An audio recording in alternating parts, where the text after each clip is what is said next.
Magandang umaga mga ka-Jack. Ipapakita ko naman sa inyo kung paano maglinis ng EGR ng ating tinatawag na esportibo. So, tignan nyo, panoorin nyo at step by step para makita nyo at kayang-kaya nyo rin gawin yan mga ka-Jack. Tara! So, mga ka-Jack, yung EGR, alisin na rin natin, linisan natin at tapos na natin turbo. So, yung EGR naman. So mga ka-Jack, ito na, umpisahan na natin. Meron diyang 4 na tornilyo. 12 lang yan mga ka-Jack. 4 dyan sa ibaba o sa gilid. Tapos sa ilalim, 4 naman na mahabang tornilyo yan. So ito nut lang naman. Yan ang tatanggalin natin. At i-observe nyo mga ka-Jack para kayang-kaya nyo rin gawin.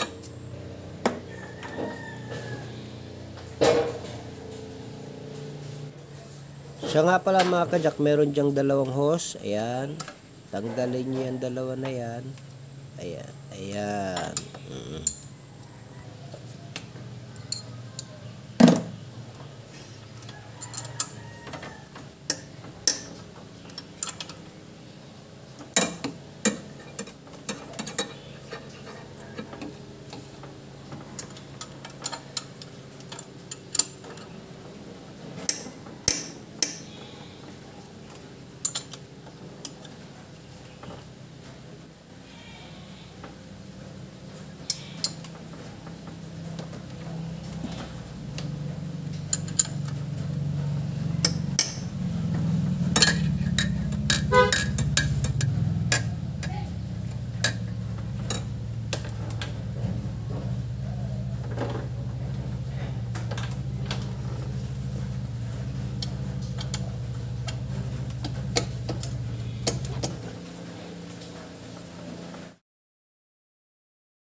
So ito yung at EGR mga ka-Jack sa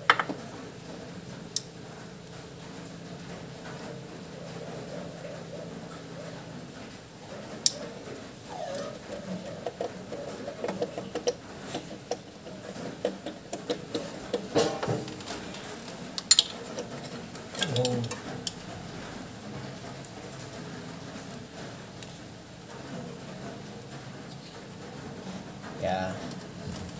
Yun, dumi. So, ayan, nilinis na natin yung turbo. Sabay na natin ito EGR natin. Tignan nyo mga ka-Jack, dumi na rin.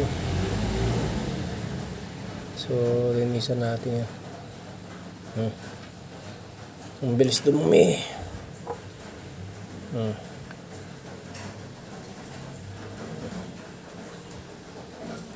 So, ito na mga ka-Jack, nakuha na natin yung EGR, nakita natin, nako grabe, nakapal na yung dumi, at lilinisan natin, spray natin ng carb cleaner, at saka yung lubricant niya na tinatawag na WD-40, pwede yan, para mas lalong gumalaw yung EGR na yan. So, babaran nyo lang ng WD-40, tapos linis-linis ng carb cleaner, ganun lang gagawin natin mga ka-Jack.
So, ito na mga kajak, natapos na natin linisan at binababaran natin ito ng WD-40 mga kajak, no, para mas maganda yung tumulak yung ating kanyang valve ng EGR. So, ayan, WD-40 ang ginagamit natin, tapos pinupunasan natin. Ayan, tingnan nyo, ang linis na mga kajak, oh. Unlike kanina, napakaraming carbon yan, no? Ayan, nalinis na natin maigi yan. So, ganun lamang. Tapos, hugasan nyo ng gas o kaya carb cleaner, anong pwedeng panlinis, tapos punas-punasan nyo, okay na yan. Pwede nyo nang ibalik agad mga kajak. So, napakalinis na. Okay. Huwag nyo kakalimutan itong mga to. Mahalaga ito mga kajak. No? Yung iba ginagawa ay kinukondem nila. So, naglalakay sila ng blocking plate. No? So, sa akin, hindi ko kinukondem. So, ang ginagawa ko, nililinis-linis. Lilinisan, nasa kanila yan. Depende yan sa may-ari mga kajak.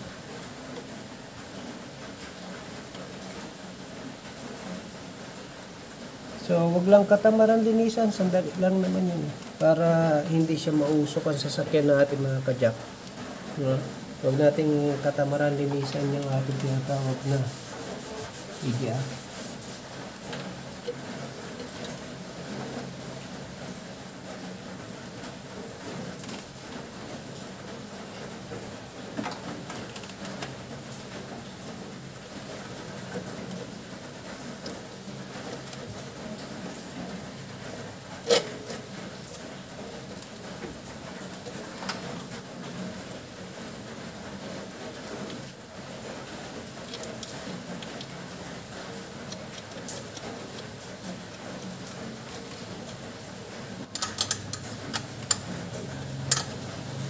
So, start na tayo mga kajak. Try natin.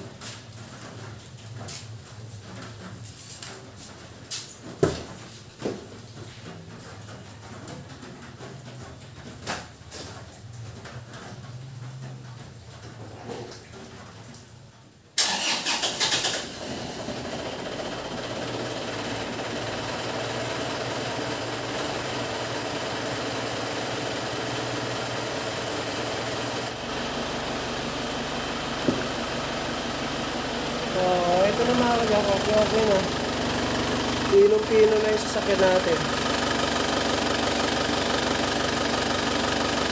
Kaya. Ayos na.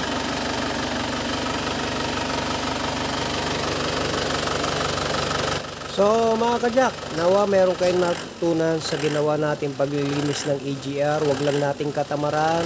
Malaking bagay ito mga kajak. Malilis yung usok ng ating sasakyan. Gaganda yung hatak ng ating sasakyan. Linisan lang natin EGR turbo, yung lamang mga kajak. Okay na yung sasakyan natin. God bless!